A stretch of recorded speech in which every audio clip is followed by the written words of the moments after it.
Beautiful, isn't it? Thank you. The words to the song, Already Loved. That's the message this morning, already loved.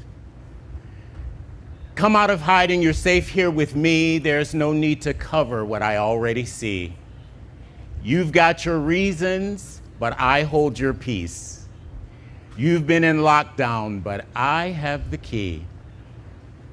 You knew before you knew it was love, I loved you. So my title today is The Rendezvous.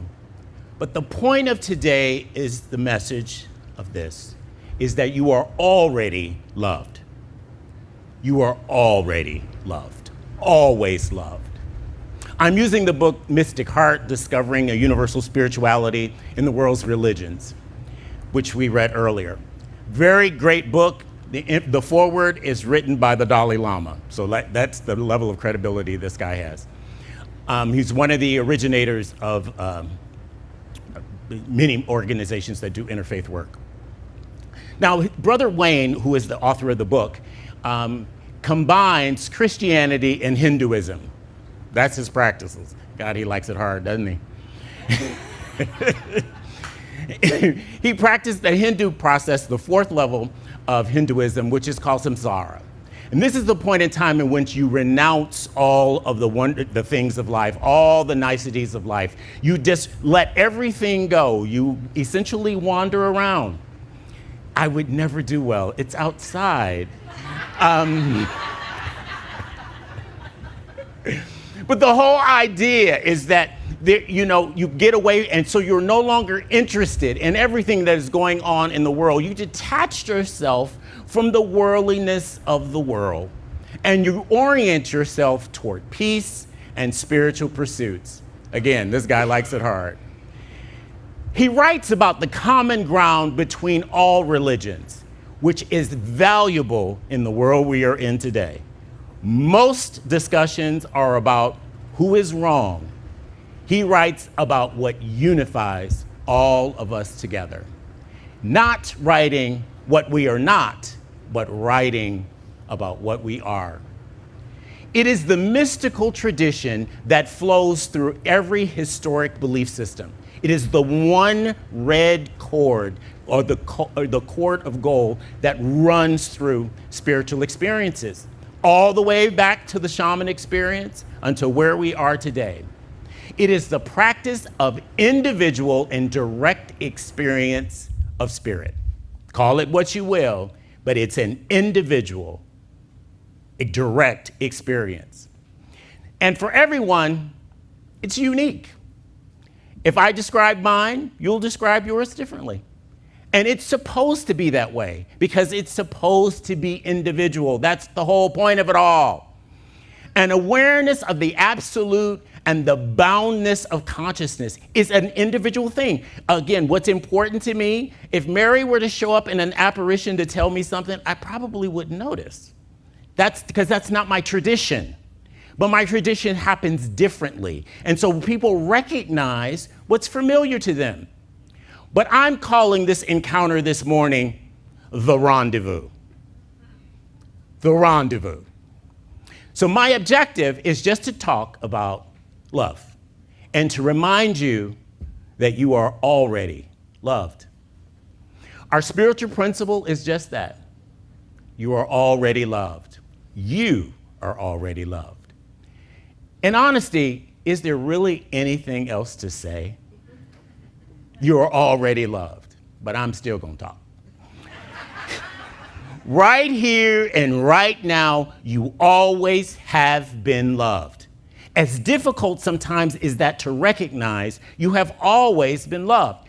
Here's why. Love is not based on the behavior of the recipient. Love is based on the character of the lover. It is the lover of my soul. It's not my behavior that makes a difference. It's the character of God. It has nothing to do with behavior. If that were the case, then we would be in control of God's love. Again, God not strong enough for me. In this case, the divine loving spirit loves us with an unending love. And no matter where we go, no matter how we wander, no matter how we try to get away, that love is always with us. Why? Because we take us with us wherever we go. And where you are is where God is. You take your problems just like your blessings everywhere you go. But the character of the Spirit is to love us anyway. We can reject it, but we cannot make God not love. You cannot. You are not that powerful to make God not love you. Because why? Because God is love. And God can do nothing else but love. Your name, God, Spirit, Jesus, whatever you want to call it, it's all the same thing. There's only one. And that one universal Spirit, we've all put a name to it, but it never really describes exactly what we are experiencing. Now, traditional religion has taught us that we are to love our neighbor, right? We're also to love our enemy. That's what we're supposed to do. But then the same people will tell you all of the people that God does not love. Isn't that interesting? So now we are supposed to have a character of love bigger than God. Somehow or another, I think we got that backwards. We continue to get it backwards. Nothing can separate us from the love of God. Love continues to seek us as we wander away. It goes right with us because you take it with you. You take your problem and your blessing with you everywhere you go. Is there any place that God is not?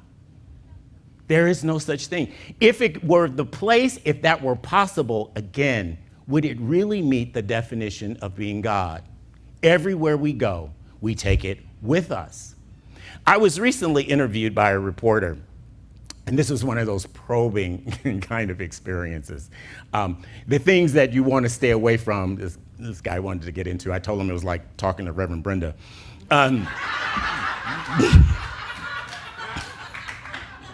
Get all in your business. You don't want to go there, and she make you get all in your business. But the reporter asked me about, he said, after I tell you, I got to kill you. But he asked me about what it was like to grow up in church. You know, I grew up in Detroit. And so he wanted to know what this was all about and why would I stay in church throughout my life? Because I said to him, I have not been out of church 4 Sundays in a row in my entire life. Could you imagine the condition I would be in if I did? There's no telling what I would do. I always had so many people around me watching me. But I told him the reason I stayed is because I had this experience with Spirit. I had a unitive experience of oneness when I was 14 years old. And let me tell you, no matter how hard I tried to explain it to him, he just didn't understand. And I know why. Because it's not understandable. It actually transcends our ability to understand. No matter how hard I tried, no matter what I did, he was never satisfied that I answered that question. I just don't have the language to explain what I experienced, which is really why I don't talk about it very much, and it was not my intent to talk about it, but he wanted to talk about it, okay? Eventually, you get to a place where you just talk about it as a metaphor. Because really all theological language, all language about God, all language about Spirit is all about a metaphor. It is like. It's not what is, it is like. And that's how we necessarily express ourselves. And I can say that all I can say about the experience is that I was fully immersed in the love of God. And that just didn't satisfy him. Inside and out, I believe I experienced the love of God. It transcends anything intellectual that is possible. It was an experience with the divine. It was so real that all I have to do when I feel myself not being grounded is just to remind myself of what happened when I was 14. Oddly enough, it happened to be July 4th. But I'm not telling you the year, because you don't get to count what my age is. As a result of this, whenever I feel disconnected, when I don't feel oneness, all I have to do is remember that experience, and I immediately am right back in alignment. Later, this guy called me back again because he wanted to talk about it again. And I couldn't fully explain it to him. He continued to ask. And then he got to the point where he started giving language to my experience, okay? In other words, he wanted to take traditional church language and fit me in anything normal and average is not my life, okay? But to fit me into that experience, and I would just tell him, well, no, not really. I'm just telling you the best way I can what it is. But you can't fit it in to the descriptions that traditionally are used. He said, did you go to the altar call? No. Were you saved? Not really. Were you baptized in the Spirit? Not really. I was full of the love of God. Why does it have to be something different than what it was? But I tried from every angle, and he just could not get it. And I cannot explain it any deeper than that. So we left it at whatever you think, not really.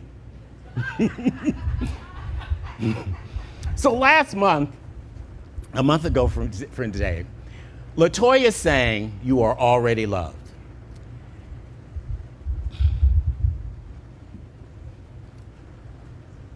And it took me right back to where I was at 14.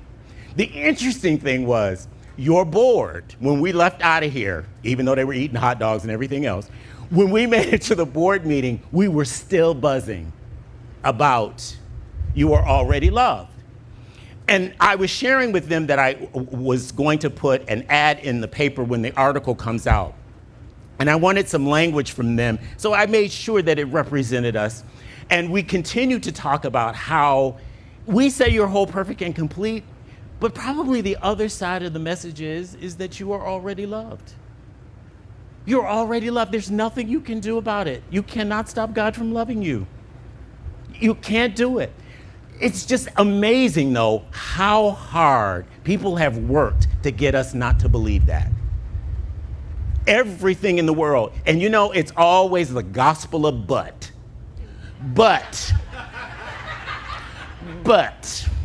The gospel of but. Well, no matter what you say, but. And the worst one that drives me nuts is, well, God loves the sinner, but not the sin. So how can God not love what God is? I mean, again, this whole idea of being outside of God is just beyond our comprehension. So I always return to this message when I don't feel connected, is that you are already loved. You are already loved. No matter what you've done, no matter where you've been, no matter what has happened to you. Now, he asked every question imaginable. He asked, what happened? How did it happen? When did it happen? And why? I said, it just did. And all I can say is thank you. So, but I tried my best to represent it. But again, I can only imagine how it's going to come out. I'm sure I won't like it. I hope he doesn't read it to me ahead of time. But now, let's talk about the rendezvous. The rendezvous is the meeting place. It's the place of this private meeting. It's so confidential and private, you don't want anybody to show up unless they've been invited. It's almost a secret, especially if you are slipping out doing something. That's the rendezvous. It is an arrangement, and there's a level of anticipation and passion and excitement associated with the fact that you're going to have this rendezvous. It's an intimate encounter. It is beyond just what is normal. It's different than your everyday encounter. And if you haven't experienced it, and if you haven't experienced that you are already loved, I suggest you have a rendezvous. Because you need to meet with Spirit to have this experience of knowing that you are already loved. It's time for a rendezvous. Deeper and deeper in the Spirit we go, we find only ourselves when we get there. And the idea of it all is we become more and more okay with who and what we are. You are already loved. The rendezvous, though, is an engagement with Spirit. one that you can trust beyond anything and anyone. That's what we can do. And again, it's not something special. You don't have to go to a special place. There may be places that trigger much more of a spiritual experience for you, like when you come here and you listen to me. You know, and you hear angels singing and all the rest. It may be out in nature. It may be anywhere, but it's yours. It's precious because it's yours. It doesn't mean as much to me, except for the fact that I'm happy that you have that experience. It's the gratitude and the appreciation we have for this immense level of love that is running through us. There's a book in the Hebrew Bible called the Song of Psalms, okay? This particular book is not in the Protestant Bible. I wonder why. Why? Because it's entirely too happy. It's about good relationships and erotic relationships, actually, in the Bible, y'all. Eroticy in the Bible. But what it is also a description of the relationship that Spirit has with us. Again, we use metaphor. When you use a metaphor and you describe God, you look for the next level of intimacy and the next level of intimacy. And this prophet used the intimate relationships that people have together to describe this relationship. And I think it's wonderful. It is the classic mystic text, no matter what the belief system is. It is so beautiful. There is no language in there about sacrifice. There is no language in there about covenant. There is no language in there about being rejected, refused, anything else. It's only about love and how it is experienced. But it is summarized with this one line. And I couldn't think of anything else that would describe you are already loved better than this, is that I am my beloved's and my beloved is mine. And when you have a rendezvous, I think that's what your soul sings, that I know that I'm loved and I love all at the same time. It's beautiful writing. I am my beloved's and my beloved is mine. You are already loved. Even more so, we are already loved. Because if you only understand that you are loved, then you get to exclude the people you don't like. And that's not the way it works. That's not the way it works. We're all in this together, even the people I don't like and the people that don't like us. We are all still loved by this because it's not conditional and based on behavior. It's based off of the character of the Spirit of God. You are already loved. So the author talks about this mystic path, this journey of spirituality, of awareness and self-realization, and that how do you recognize on the path, in your spiritual path, you just experience the love. I really can't tell you, you do these 3 points and that's how you experience it. You got to find it your own way. What's meaningful to you and impresses upon you what you love and what you have passion for is the signal, it's the design of the direction of where you can have that experience. I am my beloved's, and my beloved is mine. There is no separation between us and Spirit. It never has been, and there never will be. You know, this is the description of the East where they call this a non-dual consciousness. Ernest Holmes writes, illumination will come as humanity increasingly realizes its unity with the whole. And as a society constantly seeks to let the truth operate through us. The spiritual path is this inner commitment to live in search of the divine. And what you find is yourself when you are there. Spirituality is this quest. It is something, I think it's just in us. It just draws us in that direction. And for those who don't need that experience, I recognize that as well. That's all good too. There's nothing wrong with it. I just got to talk about my thing because that's the way I do it. Self-realization and dismantling all of the ideas that no longer work, the distortions of who and what we are, rather than the reality and the truth of who and what we are. We get clouded and we lose the beauty of it all because of what is going on in the world. But we can get beyond that if your soul is saying, I am my beloved's, and my beloved is mine. These are the path of the people like the Sufis and the Kabbalah, and, by the way, science of mind, which is a mystical understanding that connects us all together. That's what makes the difference. It connects us all together. Now, many have lost this awareness, and they say, you have to do it a certain way. You got to get lost. You have to wander. All of that's fine if that's what your calling is. My calling for me is to be home in air conditioning. And if the air conditioner isn't on at my house, I'm going to Genesis. Because God did not want me to be miserable. I believe this life is supposed to be a good life and happy, not miserable. If I am my beloved wants me to be happy and satisfied and enjoy life, not be miserable. That's for all the buts that are out there. So the next time somebody comes up to you with a butt, just think about you're a butt. It's not certain people. It's for everyone. There's no professional mystic out there. Our experience is individualized, and as a result of that, as it's individualized, it is as real to you as you allow and let it be. And again, I just could not explain it. I can't explain it to you, and I can use enough science of mind jargon and then put it all together, and it still wouldn't be clear.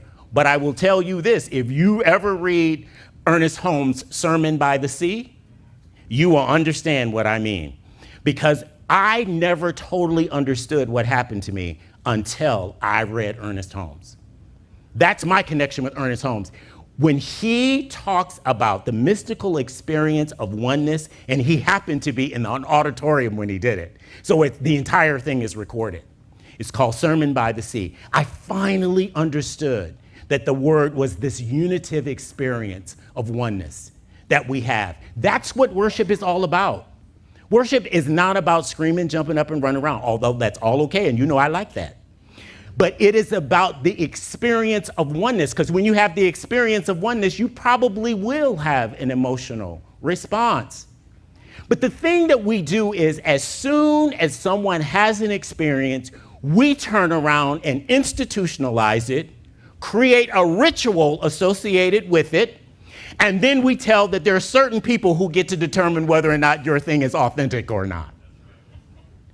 It's happened time and time again. George Fox, the Quakers, John Wesley, the Methodists. People just, they had an encounter with God, and after they died, including Jesus, the next thing you know, we have created a whole structure around it of what it takes to have your personal experience of spirit.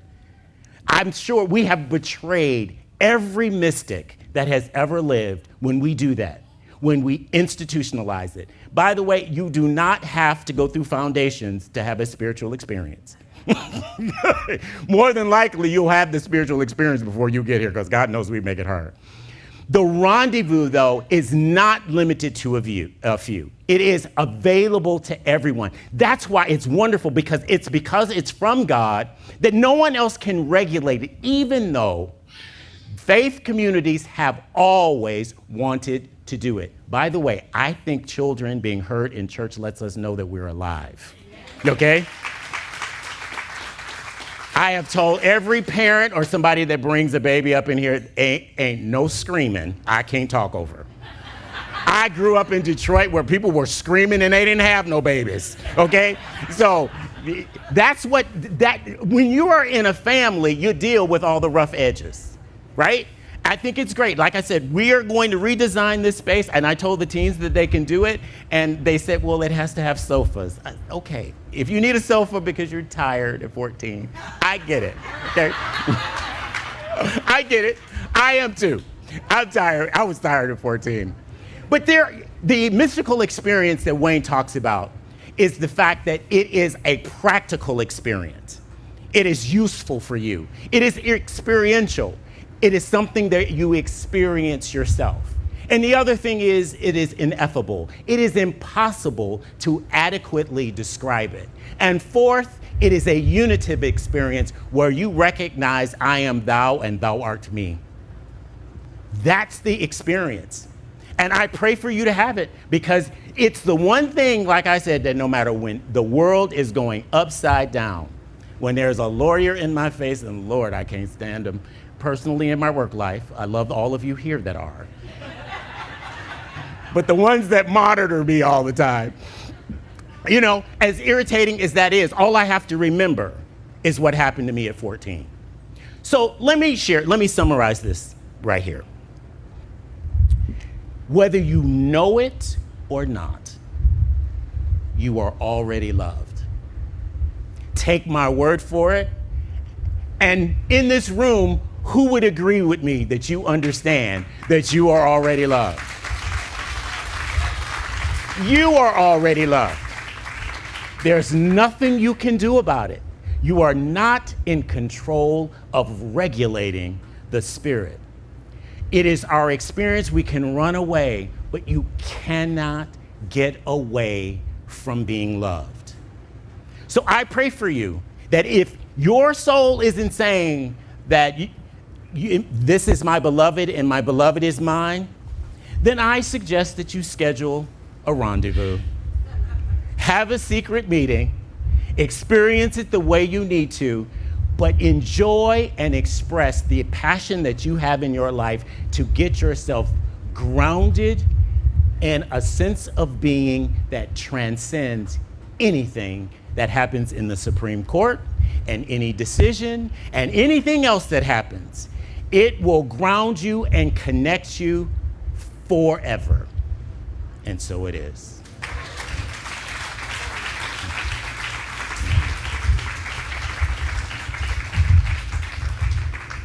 Rumi says, we are not a drop in the ocean. The entire ocean is in the drop. Let us pray, giving thanks and praise for all the blessings and the wonder of this life. I am so thankful. I'm so thankful that God is good, and God is good all the time. And so it is. Cheers, amen, amen.